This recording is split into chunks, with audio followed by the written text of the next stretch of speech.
नमस्कार, मैं हूं रमेश हांडा। आप देख रहे हैं ट्राई सिटी अपडेट। सबसे पहले खास खबरों पर डालते हैं एक नजर। सुखना का जलस्तर खतरे के निशान पर पहुंचा, खोले गए कपाट। पिताजी जहां भी हैं उनकी आंखों में होंगे खुशी के आंसू। नीरज ने दिया उन्हें सबसे बड़ा सम्मान, बोले जीव मिल्खा सिंह। और पूर्व कांग्रेस अध्यक्ष प्रदीप छाड़ा का इस्तीफा नामंजूर, हरीश रावत आएंगे सुलह करवाने। और अब खबरें विस्तार से। सोमवार सुबह हुई तेज बरसात के बाद सुखना लेक का जलस्तर खतरे के निशान तक पहुंच गया, जिसके बाद प्रशासन को सुखना लेक के कपाट खोलने पड़ गए। इससे पहले आसपास के इलाकों में मनी माजरा, किशनगढ़ और अन्य गांवों में मुनादी की गई, लोगों को अलर्ट किया गया, सायरन बजाया गया और उसके बाद सुखना के कपाट खोल दिए गए। आपको बता दें कि सुखना का जलस्तर बढ़ने के बाद कपाट खोले जाते हैं और लगातार यह दूसरा वर्ष है जब ये कपाट खोलने पड़ गए। सुखना का ये पानी सुखना चो के जरिए घग्गर नदी तक पहुंचाया जाता है।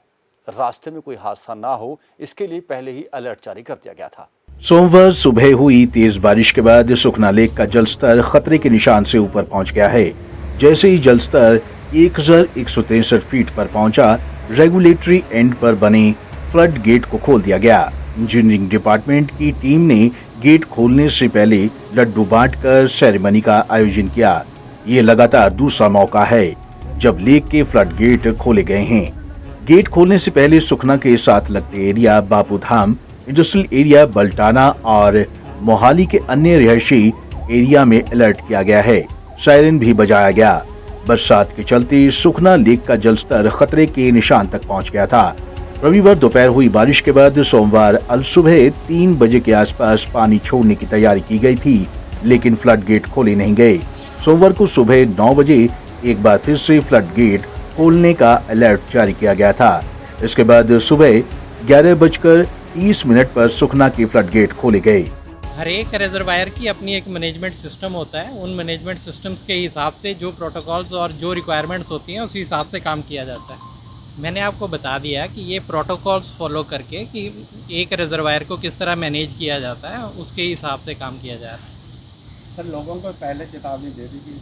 हाँ जी, इसके हमने उतना ही पानी छोड़ा है कि ज़्यादा किसी को डिस्टर्बेंस नहीं होगी। अभी तो पानी छोड़ रहे हैं, थोड़ा ही पानी छोड़ा गया है, 0.2 के आसपास छोड़ेंगे, 0.2 फीट, बल्कि 1 इंची के आसपास। गौरतलब है कि रविवार को हुई तेज बरसात से लेक का पानी करीब 1 फीट बढ़ गया। पानी का स्तर बढ़कर 1162.6 फीट तक पहुंच चुका था। महज 0.4 यानी आधा फीट पानी और बढ़ने के बाद फ्लड गेट खोले गए। अब यूटी प्रशासन ने फ्लड गेट खोलने से पहले की तैयारियां पूरी करनी शुरू कर दी थी। पानी सुखना चेक के रास्ते घग्गर नदी में पहुंचता है, इसलिए चेक के साथ लगते सभी एरिया में अलर्ट जारी कर दिया गया है। पंजाब केसरी टीवी के लिए चंडीगढ़ से भागवत सिंह की रिपोर्ट।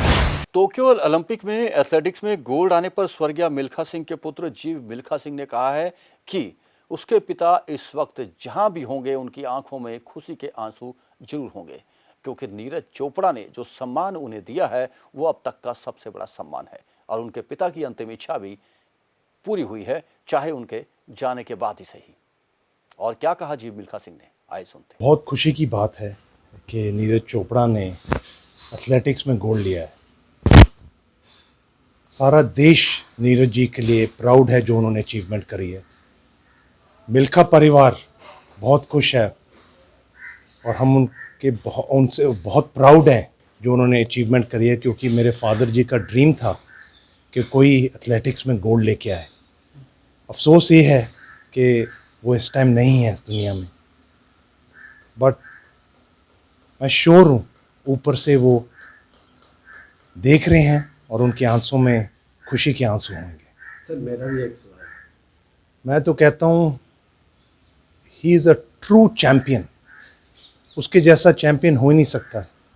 अपने आप अगर हम सोचें, अगर मैं मेडल जीतूं, कोई और मेडल जीते, वो अपना मेडल हर बारी अपने माँ बाप को प्रेजेंट करता है। उसने मेरे पिताजी को इतना बड़ा सम्मान दिया है, अपने माँ बाप से ऊपर बढ़कर उसने मेरे पिताजी को ये अवार्ड दिया है कि भी मैं इसको अर्पित करता हूँ मिस्टर मिल्खा सिंह जी को। इससे बड़ी बात हमारी फैमिली के लिए नहीं हो सकती, और हम बहुत शुक्रगुजार हैं नीरज चोपड़ा के। मैं तो यही कह सकता हूँ, डिटर्मिनेशन और हार्डवर्क जो नीरज चोपड़ा जी ने दिखाया है, इसीलिए वो गोल्ड मेडल जीते हैं। एक हार्डवर्क से एक बिलीफ सिस्टम आता है एथलीट में, और वो बिलीफ सिस्टम ये होता है कि मैं दुनिया का बेस्ट हूँ इस टाइम, और यही मौका है मेरे लिए अपने आप को प्रूव करने का। और उन्होंने इनकैश करा और सबसे अच्छी उसी टाइम और उस दिन परफॉर्मेंस दी, इसलिए वो गोल्ड मेडल जीते हैं। सर एक मैं तो यही कह सकता हूँ, डिटर्मिनेशन और हार्डवर्क जो नीरज चोपड़ा जी ने दिखाया है, इसीलिए वो गोल्ड मेडल जीते हैं। एक हार्डवर्क से एक बिलीफ सिस्टम आता है एथलीट में, और वो बिलीफ सिस्टम ये होता है कि मैं दुनिया का बेस्ट हूँ इस टाइम, और यही मौका है मेरे लिए अपने आप को प्रूव करने का। और उन्होंने इनकैश करा और सबसे अच्छी उसी टाइम और उस दिन परफॉर्मेंस दी, इसलिए वो गोल्ड मेडल जीते हैं। मेरी तो गवर्नमेंट से विनती यही है कि जो परफॉर्मेंस हमारे इंडियन कंटिंजेंट ने इस बारी दी है, अगर आप स्टैट्स निकालें, सबसे अच्छी है सारी ओलंपिक्स में, जितनी भी ओलंपिक्स में गए हैं। 7 मेडल आए हैं इस साल, और gold medal track and field में आया है। इससे सारे बच्चों को एक विश्वास आएगा कि अगर नीरज चोपड़ा कर सकता है और दूसरे एथलीट्स कर सकते हैं, तो क्यों नहीं हम। तो उन्होंने एक किरण जगाई है सबके लिए, एक आग लगाई है सब बच्चों के दिल में कि हम जाएं और अपने देश का नाम रोशन करें, क्योंकि इन्होंने करा है, हम इससे बेहतर करें। मेरी तो यही विनती है सरकार से कि स्पोर्ट्समैन देश के एम्बेसडर्स होते हैं, और अगर सरकार अच्छे कर रही है और बढ़ावा दे, इस परफॉर्मेंस के बाद और बढ़ावा दे स्पोर्ट्समैन को, क्योंकि वो अच्छी और परफॉर्मेंस लेके आ सके। सेक्टर 26 के एक नाइट क्लब में 3 युवकों का बाउंसरों के साथ विवाद हो गया। बाउंसरों ने उन्हें भागते हुए उनका पीछा किया, जिसके बाद एक युवक भागते हुए फॉर्च्यूनर गाड़ी से टकरा गया, जिसकी मौके पर ही मौत हो गई। चंडीगढ़ की सेक्टर 26 के क्लब के बाहर बीती रात एक युवक की कार से टकराने से मौत हो गई। दरअसल 3 युवक एक क्लब की गेट पर पत्थरबाजी कर रहे थे, और जब क्लब के बाउंसर उन्हें पकड़ने बाहर निकले तो बाउंसरों से बचने के लिए युवक भागने लगे, जिसमें से एक युवक की सड़क पर आ रही एक कार से टक्कर हो गई और मौत हो गई। मृतक की पहचान पंचकूला के चंडी मंदिर के पास रहने वाले 26 साल की प्रदीप के रूप में हुई है। मामले में सेक्टर 26 थाना पुलिस ने लापरवाही से वाहन चलाने और हादसे में मौत के तहत केस दर्ज कर जांच शुरू कर दी है। वहीं पुलिस ने क्लब के मालिक और मैनेजर के खिलाफ भी तय समय सीमा के बाद क्लब चलाने की धारा के तहत केस दर्ज कर लिया है। पुलिस मामले में आरोपियों को गिरफ्तार करने में जुटी हुई है। थाना पुलिस से मिली जानकारी के मुताबिक मृतक प्रदीप अपने 2 दोस्तों अनिल और प्रशांत के साथ क्लब में गया था। प्रशांत और प्रदीप दोनों डॉग ट्रेनर का काम करते थे। पुलिस की जांच में सामने आया है कि तीनों क्लब के अंदर बैठकर शराब पी रहे थे। इस दौरान उनका पहले उनके टेबल के साथ बैठी लड़कियों के साथ कुछ विवाद हुआ। इसके बाद वह नाचने के लिए डांस फ्लोर पर गए। वहां पर भी उन पर आरोप लगा कि उन्होंने किसी लड़की को कमेंट पास किए और डांस फ्लोर पर विवाद हुआ। इसके बाद बाउंसरों ने अनिल को पीछे के रास्ते से बाहर निकाल दिया, जबकि प्रदीप और प्रशांत को सामने के दरवाजे से बाहर निकाला गया। क्लब संचालक और बाउंसरों के मुताबिक तीनों युवकों को क्लब में उत्पात और युवतियों से छेड़छाड़ के चलते बाहर निकाल दिया था। कुछ देर बाद तीनों दोबारा इकट्ठे हो गए। इसके बाद तीनों ने मिलकर क्लब के गेट पर पथराव कर दिया, जिस पर बाउंसर बाहर निकलकर आए। जब बाउंसर आए तो तीनों दोस्त बचने के लिए भागने लगे। इस दौरान सेक्टर 26 स्लिप रोड पर एक फॉर्च्यूनर कार आ रही थी, जिससे प्रदीप टकरा गया। हादसे के बाद सूचना पुलिस कंट्रोल रूम को दी गई। वहीं दोनों दोस्त प्रदीप को ऑटो से अस्पताल ले गए, जहां डॉक्टरों ने उसे मृत घोषित कर दिया। में कोई इनकी आपस में आर्गूमेंट हुए, तो हमें प्रशांत ने अपनी स्टेटमेंट दी, उसके आधार पर हम इंक्वायरी कर रहे हैं, जो भी कार्रवाई कर रहे हैं। सर 2-3 मामले आए हैं एक कुछ टर्मिनल 7 के बाहर युवक पर हमला किया गया, लड़कियों को पीटा गया। हाँ जी, उनकी स्टेटमेंट भी हम लिख रहे हैं, उसमें जो भी कार्रवाई हम करेंगे। तो इसमें क्या निकल के क्या सामने आई कि बाउंसरों ने मारा था इनको? इसमें पहले झगड़ा हुआ जी, फिर वो लड़का जो है वो थोड़ा उसमें झगड़े से निकल के भागा है, तो आगे जाके फॉर्चूनर गाड़ी से टकराया है, वो स्लिप हो। बहरहाल मामले में पुलिस की जांच जारी है। पुलिस सीसीटीवी फुटेज को भी खंगाल रही है। देखना होगा कि मामले में जांच के बाद क्या कुछ निकलकर सामने आता है। पंजाब केसरी टीवी के लिए चंडीगढ़ से कुलदीप कुमार की रिपोर्ट। चंडीगढ़ कांग्रेस के पूर्व अध्यक्ष और पूर्व मेयर प्रदीप छाबड़ा का कांग्रेस से इस्तीफा नामंजूर कर दिया गया है। चंडीगढ़ के कांग्रेस प्रभारी हरीश रावत ने प्रदीप छाबड़ा के साथ लगभग आधे घंटे तक बात की और उन्हें कहा कि वे अपना इस्तीफा वापस ले लें। उन्हें यकीन दिलाया गया कि वे जल्द चंडीगढ़ आएंगे और पवन कुमार बंसल और सुभाष चावला के साथ चला उनका विवाद का हल निकालेंगे। आपको बता दें कि प्रदीप छाबड़ा ने लंबे इस्तीफे में अपनी भड़ास निकाली थी और पूर्व केंद्रीय मंत्री पवन कुमार बंसल और कांग्रेस के नए अध्यक्ष बने सुभाष चावला पर बहुत कुछ कहा था, जिसके बाद उम्मीद लगाई जा रही थी कि प्रदीप छाबड़ा आम आदमी पार्टी का दामन थाम लेंगे। लेकिन अचानक से उनका इस्तीफा नामंजूर किए जाने और हरीश रावत के फोन आने के बाद अब प्रदीप छाबड़ा ने कहा है कि वे अभी सोचेंगे कि उन्हें भविष्य में क्या करना है। 15 अगस्त को स्वतंत्रता दिवस के मौके पर देश में आतंकी हमले की एक साजिश को नाकाम कर दिया गया है। पाकिस्तान ने रविवार की रात को ड्रोन के जरिए हथियारों और आरटीएक्स से भरा एक बैग पंजाब क्षेत्र में फेंका था, लेकिन पुलिस ने उसे बरामद करके टिफिन बम को डिस्फ्यूज करते हुए बड़ा हादसा टाल दिया।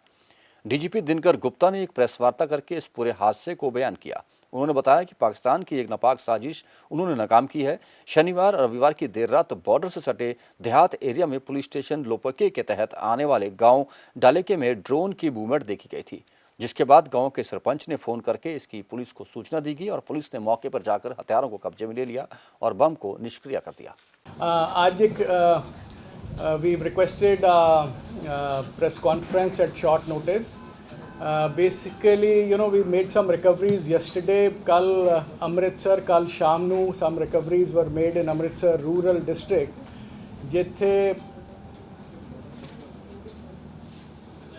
जिथे सानू कुछ हैंड ग्रेनेड्स रिकवर हुए हैं, कुछ कैट्रिजेस रिकवर हुए हैं, and the most important recovery is of a what we call a tiffin box bomb. Tiffin box bomb, a tiffin box, what we will call a improvised explosive device. So it is in a children's बच्चियां दे एक in a so there's an improvised explosive device, एक bomb nu एक बच्चियां दे plastic they in a children's tiffin box. It has been a entire IED, a bomb has been created in a plastic tiffin box. It's a double decker tiffin box. So this was recovered last evening करीब 6:15 कल Shami in Amritsar, and this was in village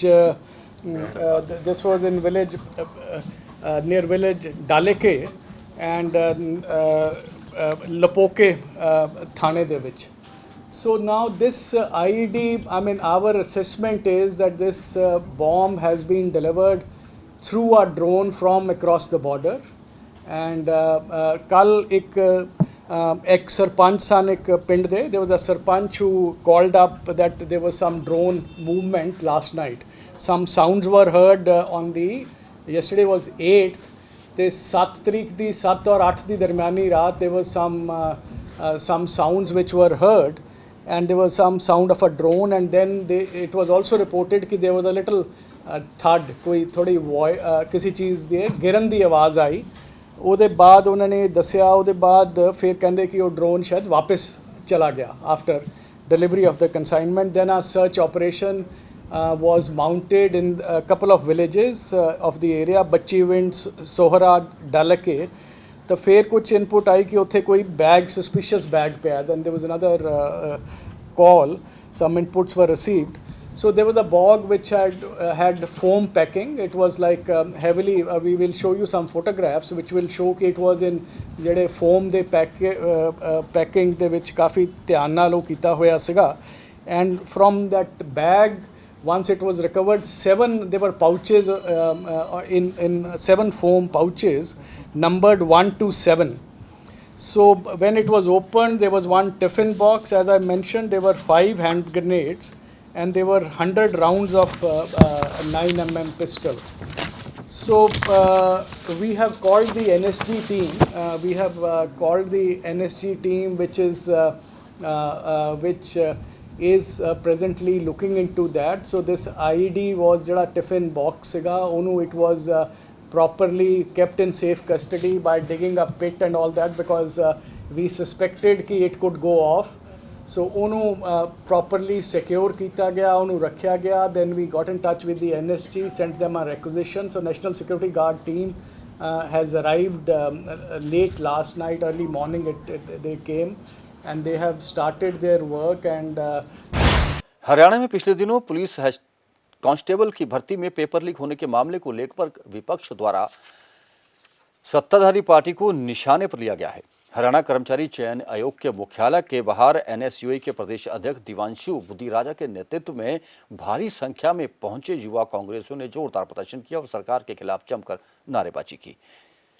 सरकार के खिलाफ प्रदर्शन करने वाले प्रदर्शनकारियों को रोकने के लिए कार्यालय के बाहर पुलिस द्वारा बैरिकेडिंग भी की गई थी, लेकिन प्रदर्शनकारियों द्वारा जबरन बैरिकेड तोड़कर आगे बढ़ने का प्रयास किया गया, जिस दौरान पुलिस और प्रदर्शनकारियों के बीच हाथापाई की नौबत भी आ गई। प्रदर्शन के नेतृत्व कर रहे एनएसयूआई के प्रदेश अध्यक्ष दिवांशु बुद्धिराजा ने बताया कि भाजपा सरकार के दौरान अभी तक हरियाणा में 28 पेपर लीक हो चुके हैं और इस मामले की सीबीआई जांच की मांग भी उन्होंने की है।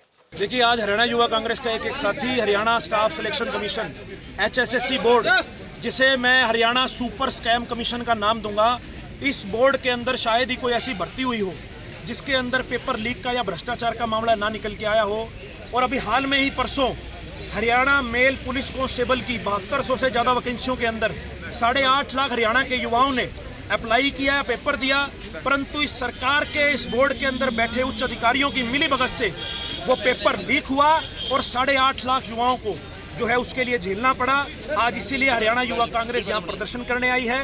और शायद ही कोई ऐसी भर्ती थी पीछे हरियाणा में जिसके अंदर ऐसा कोई मामला ना निकल के आया हो, पर हर बार हरियाणा सरकार, मनोहर लाल खट्टर, दुष्यंत चौटाला, ये सभी लोग हर बार HSSC बोर्ड की नाकामियों के ऊपर हमेशा चुप्पी साध लेते हैं। ना ही किसी के ऊपर कोई कार्रवाई की जाती, सिर्फ एक खाना पूर्ति के तौर पर 3 से 4 लोगों को गिरफ्तार कर उन्हें मामला रफा दफा कर दिया जाता है। आज इसीलिए हम लोग यहाँ पर आए हैं कि शायद हमारे इस प्रदर्शन से, हमारी इस आवाज़ से ये बहरी सरकार, ये बहरा चेयरमैन शायद ही अपनी नींद से जाग जाए। और हम ये मांग करते हैं कि जितनी भी पेंडिंग भर्तियां जिनके अंदर भ्रष्टाचार या पेपर लीक के मामले हैं, या परसों जो हरियाणा पुलिस कांस्टेबल की भर्तियां थी, उन सब की सीबीआई के राही जांच होनी चाहिए, ताकि इस डिपार्टमेंट के अंदर, इस बोर्ड के अंदर, चाहे वो निचले स्तर का अधिकारी है, चाहे वो उचले स्तर का अधिकारी है, जो भी इस भ्रष्टाचार के अंदर मिला हुआ है वो लोगों के सामने आए, उस पर FIR दर्ज हो और उसे सजा मिले। और आज मुझे बताते हुए बड़ा दुख हो रहा है कि सरकार के अंदर ये 28वां पेपर लीक हुआ है और आज इस सरकार ने पूरे हिंदुस्तान में एक रिकॉर्ड कायम किया है। आज उसी रिकॉर्ड के लिए हम इस बोर्ड को, जो इन्होंने इतने पेपर लीक कराए हैं, पेपर लीक कराने में रिकॉर्ड कायम करने के लिए आज इस सरकार को हम एक ये ट्रॉफी देने आए हैं, ये पुरस्कार देने आए हैं कि शायद ये पुरस्कार लेकर इस सरकार को थोड़ी लज्जा आए, थोड़ी शर्म आए और ये सोई हुई सरकार, ये गूंगी बहरी सरकार अपनी नींद से जागे और हरियाणा के युवाओं के भविष्य की ओर नज़र करे। इसलिए आज हमने यहाँ प्रदर्शन किया और हम ये मांग करते हैं हरियाणा सरकार से कि एक एक मामले की सीबीआई जांच होनी चाहिए और जो भी उच्च अधिकारी, क्योंकि अगर पेपर लीक का मामला है तो ये मामला कोई निचले स्तर का नहीं है। सिक्रेसी ब्रांच पर इतना पैसा खर्च होता है और उसमें 1 या 2 लोग ही हैं बोर्ड के जिसके ऊपर उनकी जो है कंट्रोलिंग होती है। आज वो लोग भी शक के दायरे में हैं। इसलिए सीबीआई जांच होनी चाहिए और चाहे उच्च अधिकारी हो चाहे निचले अधिकारी हो, सभी को इस जांच के अंदर सम्मिलित करना चाहिए ताकि दूध का दूध और पानी का पानी लोगों के। और अब कोरोना अपडेट। ट्राई सिटी में गुजरे 24 घंटों में कोरोना के नाम मात्र ही पेशेंट सामने आए हैं। चंडीगढ़ का आंकड़ा देर शाम तक नहीं आया था, जबकि पंचकुला में आज कोई भी कोरोना पेशेंट नहीं आया। वहीं मोहाली में भी सिर्फ एक कोरोना का पेशेंट सामने है, जबकि किसी की मौत की सूचना भी नहीं है। आपको बता दें कि ट्राई सिटी में अब तक 2000 से भी अधिक लोग कोरोना की जंग हार चुके हैं। आपसे भी गुजारिश की, अगर कोरोना को जड़ से खत्म करना है तो कोरोना गाइडलाइन की पालना जरूर करें, मास्क उतारें ना। अभी कोरोना खत्म नहीं हुआ, इसलिए वैक्सीन भी जरूर लगवाएं और तीसरी वेव को रोकने के लिए सोशल डिस्टेंसिंग की पालना भी करें। और मौसम, सोमवार को अधिकतम तापमान 34.5 डिग्री सेल्सियस और न्यूनतम तापमान 26.4 डिग्री सेल्सियस रिकॉर्ड किया गया। मौसम में नमी की मात्रा 90% रही। ट्राई सिटी अपडेट में अब तक के लिए बस इतना ही। फिर हाजिर होंगे कुछ और समाचार और सूचनाओं के साथ। तब तक के लिए रमेश आंडा को दीजिए इजाजत। नमस्कार।